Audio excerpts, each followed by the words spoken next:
Good afternoon, everyone. Thank you so much for joining us. My name is Emily Davidson, and I am the Director of Enterprise Marketing at Sandler. Welcome to our Sandler August webinar. We will be getting started here at the top of the hour, so this is your 5-minute warning. So if you're joining us a little early today, we always love to see where everyone is tuning in from. So feel free to start getting comfortable using the chat. Let us know where you're tuning in from today, and we can see just how far we're reaching you. And again, we're so thankful that you've decided to join us today, and we'll get started with the August webinar at the top of the hour. See you in a few.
Hello, everyone. Good afternoon. Welcome to our Sandler August webinar. If you're just tuning in, we are about 2 minutes away from getting started with the talk this afternoon that's going to be about building resilience in times of crisis and uncertainty, and really how we can leverage the Sandler basics to kind of guide us through those difficult times. So I'm super excited that you have all decided to join us. I told the group here a few moments ago, we always love to see just how far and wide everyone comes from when it comes to our Sandler community. So feel free to use the chat. Tell us where you're tuning in from today. And again, we'd love to kind of see where you're at and see just how far the Sandler network spans. And just a few announcements, a few housekeeping items before we get started with today's session. I did want to just give a shout out to our upcoming annual sales booster. Now, what is our sales booster? This is a virtual event that Sandler hosts every fall. This fall, it will be taking place on October 8th. It is going to be 4 hours and 7 speakers. So we understand everybody's schedules are different. So we are going to start out the day talking a little bit more about sales management and leadership, and then shift our topics over a little bit more to sales professionals and really getting into the tactics that modern sellers need to be successful when it comes to ending 2025 on a strong note and kicking off 2026 with the best foot forward. And of course, it wouldn't be a webinar without us giving a shout out to our live and in-person Summit 2026, which will be taking place in March of next year. I can't believe it's already 2026. It'll be March 16th and 17th. So make sure you mark your calendars. Again, it's going to be October 8th for our annual sales booster. So coming up right around the corner, be sure to keep an eye out in your inbox for more updates and scheduling info about that. And additionally, make sure you keep an eye out for Summit 2026 promotions. We definitely want to see you there live and in person. And we're so excited again that you've taken the time this afternoon to join us for our August webinar, talking a bit about how to build resilience in times of crisis and uncertainty, and how we can really leverage the Sandler methodology and those basics to really get us through some of those hard times. So, as we get started here today, I'm thrilled that we are going to be introducing our speaker. She is another Emily, like myself, and she is a psychology major, loves to sell, and actually began her journey as a Sandler client before realizing how passionate she was about being that sales and leadership coach herself. And she now comes to us today with 9 years of experience. So you're really talking to an expert who has been there, walked the walk, been in your shoes. And I'm super excited to introduce her today. Please give a huge warm welcome to Emily Shaw. Thank you, Emily. I really appreciate it. Thank you to everyone who has shown up today in the middle of your busy week, in the middle of your busy day, to take a moment for your own self-development. I don't take that lightly. And I want to go through a couple of reasons maybe why I've settled on this topic, give you a quick upfront contract on what's to come, and then we will dive right in. So when I was speaking with Sandler about this particular topic, and when we were brainstorming about maybe what's important right now, I think we can all recognize that resilience is a critical portion of selling.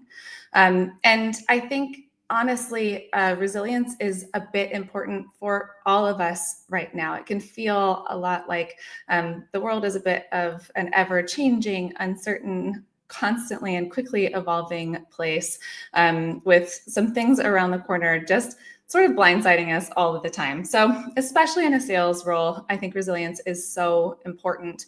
So we'll cover the what resilience is, why it's important, and really how you can improve your own resilience today. Just a quick UFC, and so that you all are familiar with what's going to happen coming up.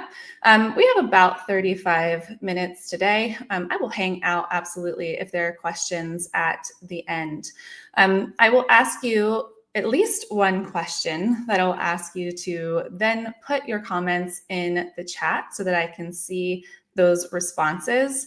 And most importantly, today, we are going to talk about some deep stuff. And in order to help you really wrap your arms around the concept of resiliency, I had to put a lot of content in here. Hopefully your eyes don't gloss over, but it is such a robust topic and it is so meaningful that I was thinking earlier today about how do I stress the importance of being present, if possible, during this conversation. And it was a little bit like, I'm sure the rest of you were better students than I was in high school. But if you ever skipped an Algebra 2 session or a pre-calc session and you came back and everyone was talking about something that you had no idea and it felt like you couldn't quite grab that unraveling string, I think that's what it may be like if you step out to take a call or answer an email during this session today. If that happens, there will be a recording available to all participants. But I just encourage you to be present as much as possible and take that development seriously if you can. Okay, let's get into it. Here's the first piece of life-changing content for you. Yeah, maybe not. You all know that sales is not an easy gig. Maybe no job is easy, but sales has its own special weight. And while it's not a competition as to whose job is harder, we as a competitive people would obviously win if it were. But the reality for sales is that the highs can be very high, which means the lows can be very low. And as the old saying goes, if it were easy, not everyone would do it. So I am going to acknowledge the fact that it is not easy. And in part, that is why it is so important for us to develop the skill set of resiliency. So here's where I'm going to ask you to interact in the comment section, in that chat section. Think back to a low that you have experienced. Now, you don't have to put the context of the scenario in the chat. What I'm looking for is the emotion you experienced when you went through that. So lows could be tied to empty pipeline. It could be losing a large opportunity. It could be losing a large client. Whatever was driving that emotion, that's what I'm looking for. So go ahead and put that in the chat, just the emotion, one word. If you're a leader, maybe it was losing a top performer. It could be shifts in the marketplace that put constraints on your business that then you have to really shoulder and take forward to your team in a really positive and encouraging way. But give me a little bit about, I see him coming in, give me a little bit about the emotion itself. All right. So we've got some few coming in: pissed, exasperated, bummed, frustrated, defeated, anger, worried, sad, doubt, lots of worry and fear, ashamed. Alyssa, I see you. I feel you. Yeah. So I'm going to assume, as these continue to come in, that you all are not giving me the one experience that you've ever felt that way, right? This has probably happened to you multiple times. And so again, I swear this is not the only slide I have, but yeah, sales is not easy. Look at these emotions rolling through here. And, you know, we see worry, fear, being ashamed, anxiety, disappointed. Fear keeps coming up over and over and over again. These are big emotions for what is technically just a job. And I said it earlier, but you probably didn't give me the only example that you had of feeling this way. Maybe you gave me the most recent example, or the one that stood out the most for a particular reason. But for many of you, you've been in this profession long enough to have experienced those emotions repeatedly. So I'm curious, what was the worst case scenario? You don't have to put this in the chat if you don't wish to. You absolutely can if you would like to. What was the worst case scenario that you were envisioning when that challenging situation arose? What was the fear about? Where was the anger coming from? What worry? What was the end destination in your mind's eye of what could happen? So I'll give you just a second to maybe process that, or put it in the chat if you like.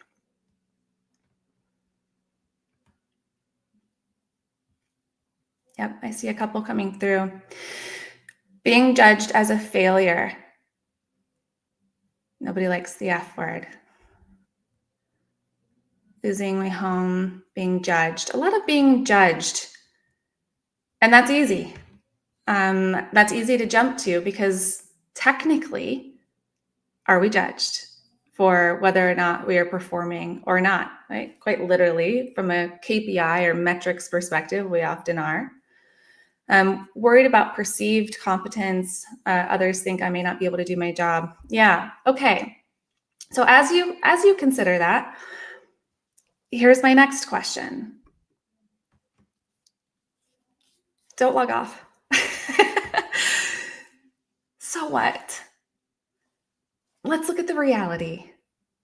Okay, you lose a deal, you lose a client, you lose a quarter, your business closes, you get fired.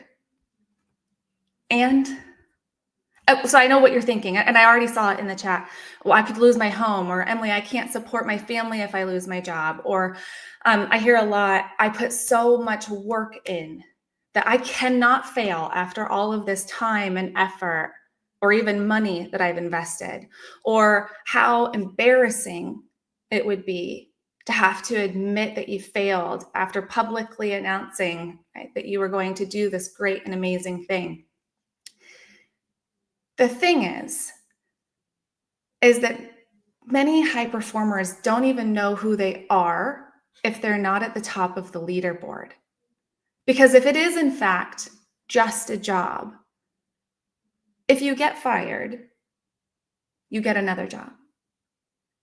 If you tank a quarter, you do better the next quarter.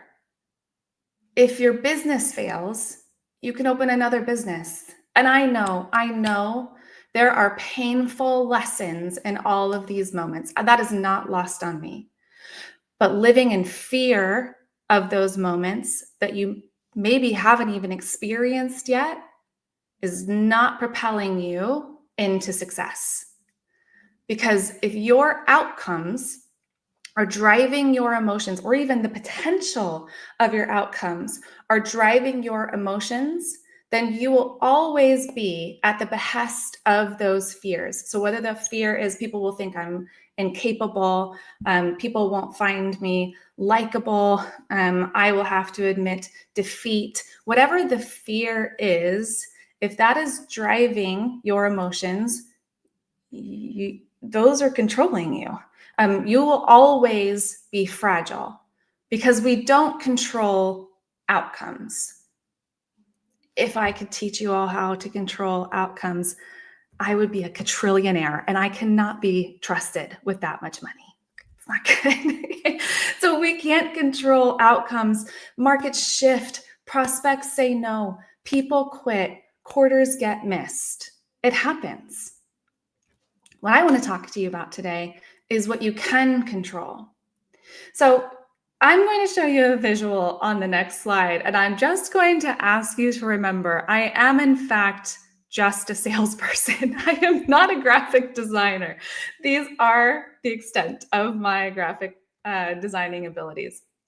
And so this is what I have labeled here, the mountain of success, because I feel a lot of times that it does feel as if we are climbing this steep mountain here.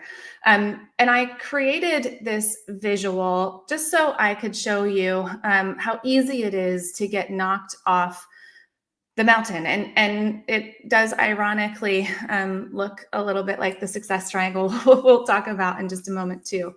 If our mindset is conditional upon outcomes, we're basically saying, us over here, hopefully you can see my mouse, we're basically saying that this is me barring absolutely no problems with the terrain, beautiful sunshiny weather, the birds and animals are helping us, like we're in a Disney movie. And as long as nothing bad happens, I will be successful. This person is whistling, easy. The problem is that because we don't control outcomes, it's guaranteed that you will experience some falling rocks along the way of your journey, which means if we allow outcomes to drive our emotions or our experiences, we cannot become resilient. As you can see here, we just get knocked down the mountain. And maybe some of these boulders are that you lost a deal. We had supply chain issues for a while causing a lot of drama, missed quota, market shifts feel like that they're coming down the pike all the time. You may have a personal setback where you experience loss or death or divorce or something really cataclysmic in your personal life. There may be organizational change that can make us feel unsteady. And for many, it can feel like we pour so much of ourselves into what is just a job that when we lose or we have setbacks, it doesn't feel like a lost deal or a lost quarter or even a lost business. It feels like we lost a piece of ourselves.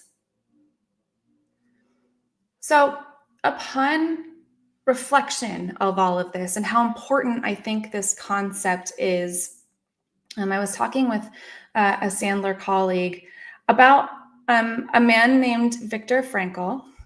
You all may be familiar with his story. He endured, it's okay if you're not, he endured 4 concentration camps. 4. And he survived each, while his parents, his brother, his wife did not. And in the camps, when he was stripped of everything, he later wrote Man's Search for Meaning. If you haven't read that book, I deeply encourage you to do so. It really does have the power to be life-changing. And his point was simple, was that outcomes may be out of our control, or circumstances may be out of our control, but purpose never is. And so I love this quote: those who have a why to live can bear almost anyhow. And so as we think about that and reflect on that, the first big piece of resilience is having an understanding that it is really built on purpose. Now, there is a worksheet that will be available to you either in the chat, or it will be sent to you possibly tomorrow with the recording. But I've created a worksheet for you if you would like to follow along with the content here. Now, I think it's a little challenging to define what your purpose is just off the cuff. So don't worry about page 1. I would find some quiet time to explore what your purpose may be. But this is classic Sandler IR theory. Right? If your outcomes, or if your role performance is dictating your worth, your sense of self, how you feel about life, you are going to burn out, because you don't have control over those. And you're going to be constantly chasing those outcomes, hoping that it is going to fulfill something within you that it will not. It will create exhaustion. It will create a feeling of never-ending doing that's never enough, but it will not create a sense of fulfillment. If purpose drives your worth and your ability, it doesn't matter what outcomes you experience or circumstances may happen to you. Your purpose is your center line of being. And so if I were to ask you right now, what's your purpose? Would you know immediately? And it's okay if not. I get it. I didn't always know my purpose either. I was a classic high achieving, must be at the top of the leaderboard. If I'm failing, I am nothing person for a long time, even within my Sandler journey. And I've been in sales. Never mind, I'm not going to tell you how long, because then you'll do the math and then we'll figure out my age, and I'm not going to do that. Long enough. And it is incredibly challenging when you're judged on a metric, when you're judged on a KPI of performance, not to tie that to your worth. And I had to go through my own journey of exploration and understanding what my purpose was, because I was getting worn thin with that number being the ultimate dominion in my life. So if you hesitated, or you made up a wing it answer on the fly, I would just argue that maybe your purpose isn't the most intentional thing, or it's not at the forefront of your mind. And I'm going to talk to you a little bit about why purpose makes your job easier and makes you more resilient. So I'll share my own example of what my purpose is. My purpose, stated plainly, is to help people and encourage people. That's it. Pretty easy. Now, easy in theory, not always easy in practice, because the help is often hard conversations, driving toward clarity and action, but help is always, always telling the truth. And I don't know about your prospects, but my prospects don't always want to hear the truth. Or maybe they do somewhere deep down, but it's contrary to what they were expecting. And sometimes that could be a scary place for sellers. And if I am not aligned on my purpose, maybe I'll avoid something scary, even though it is what's best for my prospect. So I don't go into my sales calls hoping to close. I don't go into my sales calls thinking, oh, how much revenue will I produce, or how much money will I make off of this deal? That's a very shallow outcome that doesn't help me stay north of my own personal trouble line, which is anxiety. I go into my sales calls with a prayer that I will be guided toward what the prospect needs to see, hear, or feel from me in order to improve their circumstance, regardless of what that means for me as my outcome. Doesn't matter, because my purpose isn't an outcome. My purpose is to help and to encourage. And if I'm not the right fit, that's okay. I just ask that I see it quickly and trust that what's meant for me is still ahead. Because it's incredibly challenging to have purpose if you're not convicted in your purpose. I do genuinely believe that if something is not right for me, my purpose is so strong that I know there is optimism and hope going forward because I am tied to my purpose. I know that it is coming around the corner. So my purpose is to help and encourage, not win every deal. I'm going to break down the rest of what resilience looks like. And this is, I just saw the worksheet come through on the chat. This is page 2 of your worksheet if you would like to follow along. Now, you don't have to fill out every single thing. The first thing I'm going to ask you to do is just do an inventory on where you are strongest and where you are weakest as it pertains to the characteristics that develop resilience. So purpose, again, can't be overstated. It is the most important part of resilience. So I'll remind you again, those who have a why for which to live can bear almost any how. So that why is so incredibly important. And if you're not convicted in your why, do a little bit of soul searching and find out why that is. Sometimes it's a comfort zone thing. If I get too convicted to it, maybe it'll hurt too much if I lose. It's a little bit of a comfort zone avoidance tactic. But once purpose is clear, we can talk about the muscles of resilience, because resilience is not just one thing, as you can see here. It's a bundle of capacities. So if you think of them like muscles that you can train, that's the easiest way to think of them. So we'll start at the top with emotional regulation, which is essentially just staying steady in the storm. If you have ever, I know you have actually, but if you've ever wondered why your Sandler trainers are constantly babbling on and on and on about journaling, this is why. It is because we are all very aware of how much resilience the role requires, and in part, how much emotional regulation that's going to require. And journaling is a very helpful practice for emotional regulation. It doesn't have to be journaling if that's not your thing. It could be any daily practice that is reminding you of affirming action, that is really centering you to what is true instead of those fears or worries or doubts that we were talking about in the beginning. So a centered focus of repetitive thought around abundance and possibility, including your own possibility. So you could do journaling, you could do meditation, you could do prayer, you could do daily walks where you are talking out loud to yourself and repeating these things. Whatever works for you. I would say the importance of that practice is that it's daily and that it's affirming. Cognitive flexibility, that's adopting a growth mindset.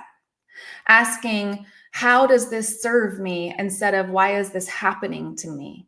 Asking yourself, what if about a positive opportunity versus what if about a scarcity mindset.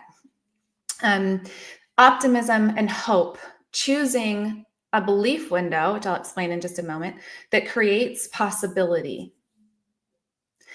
It's hard to choose optimism and hope sometimes. And it is an effort that is required. When I say belief window, I'm sure that some of you are familiar with other people, never you though, or me, definitely not. Other people who you have watched walk into a self-fulfilling prophecy. They thought that they would fail and inevitably they failed. When my daughter was learning to ride a bike, I have the cutest video that maybe I should have included in this presentation. But she's got her training wheels on and her unicorn helmet. And I have a video of her toddling along, wobbling along on the bike, saying out loud, "I control this bike. This bike does not control me."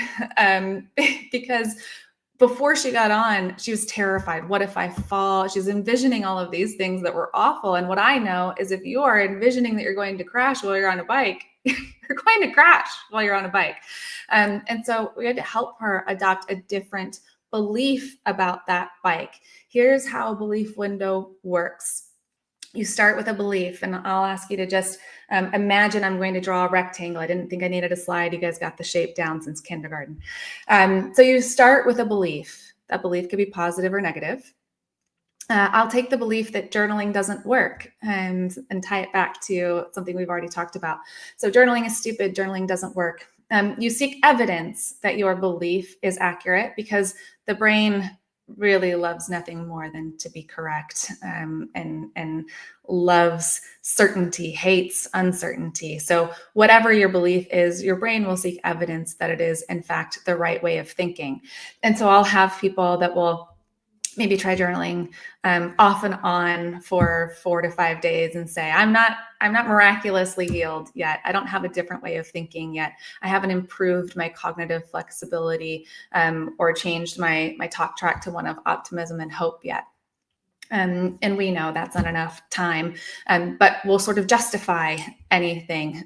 Or tell me if you've ever done this one, because we don't necessarily love to talk about ourselves positively. If you've ever journaled like this, I am so smart. I am absolutely, obviously, stupid, capable enough, or just whatever, because you feel awkward or weird, or like, I would be so embarrassed if someone ever reads this journal, but your heart's not in it, right? That is evidence that journaling isn't working. And so you'll take an action on that. In this case, it would be you would stop journaling. And then that would normalize your belief. And you'd say, I stopped journaling because journaling really doesn't work for me. That's a belief window. That's how we end up in self-fulfilling prophecies. So when you're approaching your life, is it through a belief of optimism and hope and creating those outcomes for yourself that builds your muscle of resilience when those boulders come down the pike? Or when you see a boulder coming down the pike, you're like, well, obviously, I was expecting this. I will now be crushed. Makes a big difference. Self-efficacy. Self-efficacy is the conviction that I can do hard things. That's it. That's it. It's just, do you believe you are capable? Because again, if you do not believe, I know it's a stupid rhymey thing, but if you do not believe, you will not achieve. So if you do not believe that you are effective at doing hard things, lo and behold, you will prove yourself correct. Persistence and adaptability should have adaptability on there too, I realize, because persistence is one thing, but if you're persistently doing the same thing over and over and over again that doesn't work and you're just beating your head up against the wall, that's not very helpful. So persistence and adaptability. Can you admit that you're wrong? Can you admit that you need a new strategy? Can you admit whatever that is? Can you pivot? Right? And then can you keep going? Even if you have to pivot 82 times, can you keep going without giving up? And here's the neuroscience, because inevitably some of you had strengths in these areas and some of you had weaknesses in these areas. None of us are perfect. If you're looking at this thinking, oh my gosh, this is a lot to do, maybe, but here's the neuroscience of how possible change is. So you've all probably heard the phrase, neurons that fire together wire together. So every time you respond to rejection with stress or fear, or an empty pipeline with scarcity, or whatever, right? You strengthen the circuit that those neurons fire down. It makes it easier and easier and easier until they just fire on their own. You see half of a circumstance and your neurons fire. But every time you choose to reframe it, you're literally rewiring your brain. Your brain has neuroplasticity. It's malleable. It can bend and move. You are creating new circuits for new neurons to fire down. And so it doesn't feel easy, right? It doesn't feel like it just happens overnight, because we've built those other frameworks. I'm a very visual person. You may have seen my amazing artistry on the previous slide. I'm a very visual person. When I picture those neurons firing together that have been firing together for a long time and wired together, it's almost like a slip and slide down a big hill. Right? It's just easy for them to get down. When I picture rewiring new neurons to fire together, it feels like walking backwards up an escalator. It is challenging. It's not impossible, it's challenging. And as you do it more and more and more, you create that more slip and slide effect for those neurons to fire together. So all you're looking at currently is in your worksheet, which muscle are you strongest in right now, and which do you need maybe some help in? And wherever it is that you are weakest is your opportunity for growth.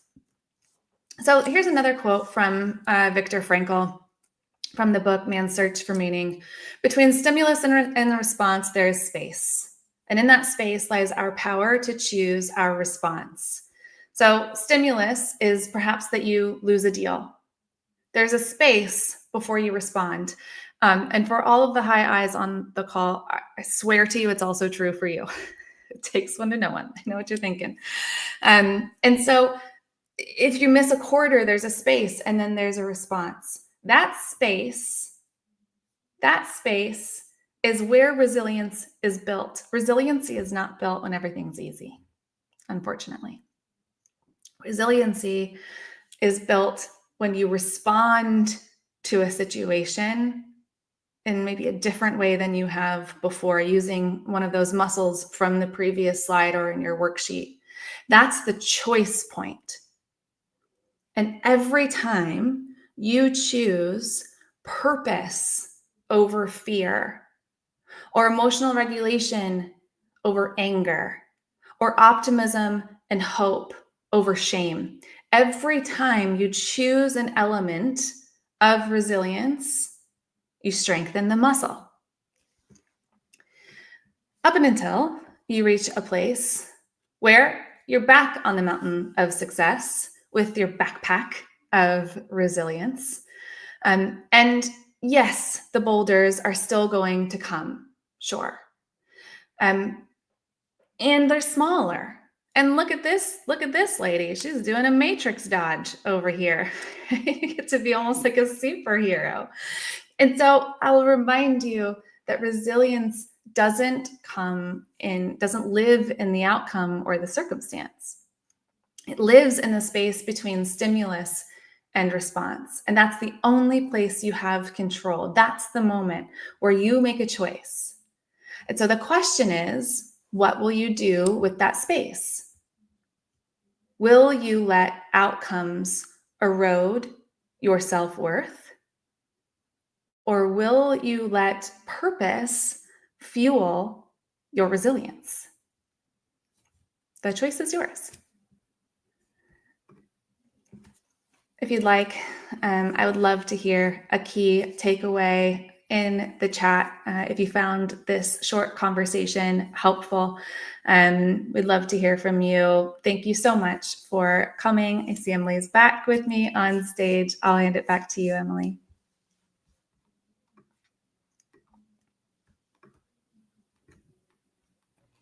There we go. Well, thank you so much, Emily. That was truly so inspirational and just truly something that we needed to all hear. I think at this point in the year, as we go into that summer season, and it can feel like it's dragging on. And it's so true that, a lot of times the day-to-day responses that we have can really influence our worth. And you almost get so used to it that it can be hard to realize, break away, and start to adjust those responses. And one question that did come up, in a lot of ways we think of sometimes building resilience, it's like building a new muscle. Yeah. And is there a good, time frame that, you've seen with clients? Can it, a lot of times people like to have a sort of finite answer, or does it kind of, vary for people, in terms of what that looks like? Yeah. I think it varies per individual, and it probably varies based upon what your day to day looks like. Because resilience is built in the space between a challenging stimulus and your choice of response, it depends how much stimulus is there. It's hard to build resilience when everything is easygoing. So I would say expect it to take a while. I think I've been on my own resiliency journey for years, honestly, and not that it took me 5 years to develop an ounce of resiliency. I'm just constantly evaluating how can I get faster, how can I get even stronger. But I would say it's maybe for some people a lifelong development. I would say don't focus so much on how long it's going to take you. Focus on choosing to start today, because the longer you wait, the longer it will take. Totally agree. I think to your point. I always feel like it's a daily growth journey, really. That well, I'm going to learn resilience in this situation today versus Right. this situation tomorrow. Right. Um, but otherwise, we had a great takeaway in the chat. About asking so what. When you do imagine the worst and you tie that to your self worth, just remembering that so what. Just pause and remember to kind of level set with yourself before you have that response that's been so habitual for so long. Mm-hmm. But Right. that's all of the questions we had, actually. So thank you so much, Emily. That was, again, truly perfect timing for a really impactful message. And we'll be sending out the recording to everyone who has attended today. And again, we did drop a link to that worksheet in the chat. So feel Great. free to copy paste that in your browser, and that will take you right there where you can download it. And again, we'll try to put that in the follow-up emails as well.